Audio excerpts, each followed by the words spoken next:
Can you tell us where most of the help's come from this year? Most of the help has come from the committee group, the core committee of the festival. They're kind of, they're here in and out doing, either if they're not on site, they're doing paperwork and behind the scenes, doing phone calls and making sure everything's running smoothly behind the scenes. And then whenever they've got spare time, they're all down here helping out, doing odd jobs, strimming, measuring things out, cutting grass, digging holes, pretty much general labour stuff. There is a core group of people who've kind of been fundamental to, the development of the festival in terms of its infrastructure. People like Frank here. You're right there, Frank. His two friends, Stewie and Paul. They are kind of the backbone of our construction team. People like you and Thomas. People like this, they come down here and they put in everything they've got. They give it 100%, and they don't expect anything from it. They do it for the love of it. Obviously, that's not the ideal situation. We'd love to give people as much as we can for the effort they put in, but it is more about what they put in at the end of the day. And without people like that, then this festival wouldn't happen, because the ground wouldn't be there. Yeah, they're all brilliant. I love the people that work here. Okay. First of all, Sue, if you could just give us a little bit of background into the history of how this festival started off as an idea and became a reality. I suppose I brought my kids up around here, and there's not very much, it's great for children, but there's not very much for young people when they become young adults. And one of my missions is to make more opportunities for young people to be creative and to perform, and just something that they can do as a team and work together. And I went to the exhibition that the trustees put on in our village, and it reminded me of how attached I was to this building, because I was actually trained to be an outdoor instructor here, and I used to take local people out canoeing and climbing, and I had my wedding reception here when the kids were little, and I've driven past it for years and wondered, what's going to happen to this place. It'd just be great if it was accommodation or somehow given back to the community, because it's got such a tragic history. And I suggested to one of the trustees at the exhibition that maybe we could, there's lots of talented people here, it'd be good to put on some event of some sort. And they phoned me back the same night and asked me if it would be possible and could I put something in motion. And I'd already heard a couple of friends of mine, John and Tony, had said, let's do something. We're ready to do another event. We've done a few things before, but nothing as big as this. And that was the start of it, really, and it's taken off since then.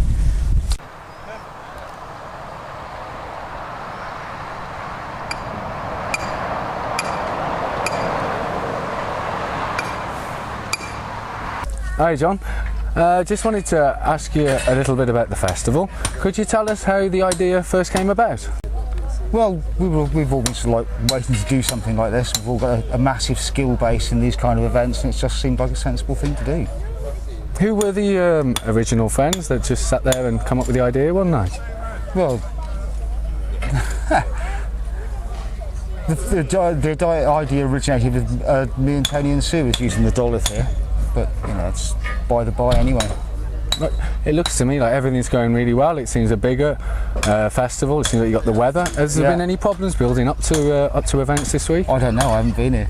Of course you haven't, have you? No, sorry, I'll move on. One more thing. I got here on Wednesday. With the dollar itself, I mean, this festival brings quite a bit of awareness to it and high profile. Yeah. What would you like to see? Because you're a local. What would you like to see happen with this building eventually? Well, it's hard to say really. What should be done with it? It needs to be fixed first. Before you can decide what you're going to do with it, you've got to get it weatherproof and stuff. One more thing, Animal.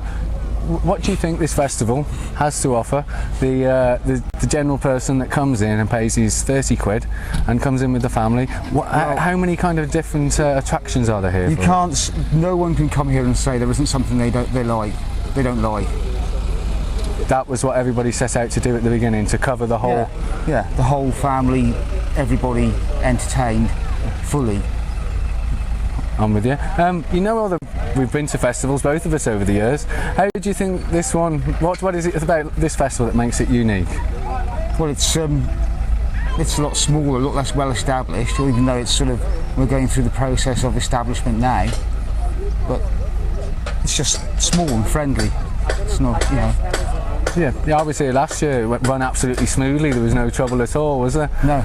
Well, the only thing I'm going to leave to do is to wish you all the best and hope you have a really good festival, Animal. Thanks a lot for the interview. I appreciate all the help. Yeah, that's all right. Cheers, mate. Left hand, because you're holding that. Yeah.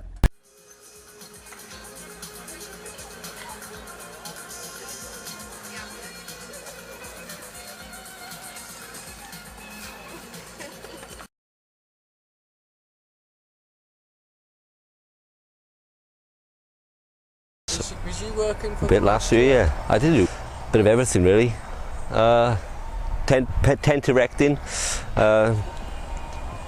sort of bridge putting up as well, and litter picking, a bit of stewarding, yeah. And Can you tell us a little bit about this bridge? How long has it taken you to do it, and how many of you? it's taken a day and a half, but because we haven't had the materials here, so we've been waiting a lot and putting it together as and when. But it's come together. It's got a few more things, and then it's totally finished then. All right, fine. One more question. How do you think this festival is comparing to the 2 years before?